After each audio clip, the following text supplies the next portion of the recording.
Hello everyone, কেমন আছো সবাই? আজকে মঙ্গলবার, সকালে বাড়িতে অনেক কাজ থাকে, যেমন ধরো রান্না করা, পুজো দেওয়া, জামা কাপড় কাচা, সকালের খাবার রেডি করা, আরও অনেক কিছু। সেসবের মধ্যে জামা কাপড় ধোয়াটাও থাকে, তবে আজকে না একটু উল্টো হয়ে গেছে। বাড়ির সব কাজ করার পর জামা কাপড় ধুয়েছি। যেমন ধরো সেই রান্না বান্না সব কিছু হয়ে গেছে, তারপর আজকে জামা কাপড় ধুয়েছি। সবার খাওয়া দাওয়াও কিন্তু হয়ে গেছে সকালে। তবে জানো কি, জামা কাপড় ধুয়েছি, বিয়ের আগে আর বিয়ের পরে কাজের মধ্যে অনেক পার্থক্য থাকে। কেন কি জানো? কারণ হলো এই যে, বিয়ের আগে আমরা মেয়েরা অত কাজ করি না বাবার বাড়িতে, যত কাজ না শ্বশুরবাড়ি এসে করি। আর বেশিরভাগ কাজ তো মায়ের জন্য ফেলে রাখতাম।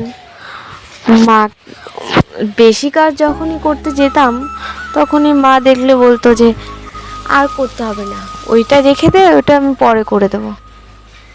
এরকম করে অনেক কাজ কম হয়ে যেত। সেরকম ক্লান্তি তো মনেই হতো না যে আমি আজকে এত কাজ করেছি। কেন কি, অত কাজ তো করতামই না, তাই না? সেই কারণে মনেই হতো না। তো এখানে এসে একটু কাজটা একটু বেশি করতে হয়। সারাদিন যদি একটু এদিক ওদিক হয়ে যায় নিয়মটা, যে ঘুম থেকে উঠতে দেরি হলে কোনো কাজই আর গুছিয়ে ওঠা হয় না।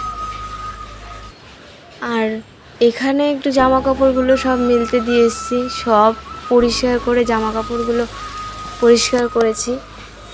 কিছুক্ষণ রোদে এসেছি, তো শীতকালে রোদটা যে এত ভালো লাগে কি আর বলবো। অনেকক্ষণ রোদে দাঁড়িয়ে থাকলেও মনে হয় রোদের থেকে এখানেই বসে থাকি। তবে কি, বাইরে অনেক কাজ, এখনও তো অনেক কাজ আছে, তাই সব উপরের কাজগুলো হয়ে গেলে তো নিচে কাজগুলো গিয়ে সারবো।